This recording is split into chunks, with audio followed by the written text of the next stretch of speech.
سلام علیکم و رحمت الله و برکاته. سلام پادشکان عزیز مهربانم. سلام بر کل غریبان، سلام بر کل بندگان الله.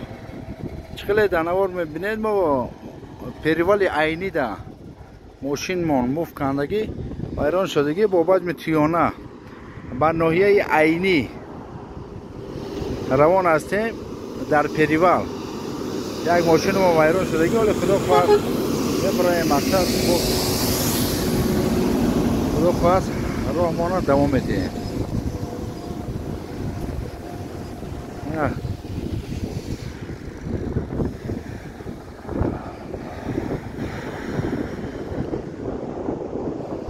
این ماشین اپاراتور مونه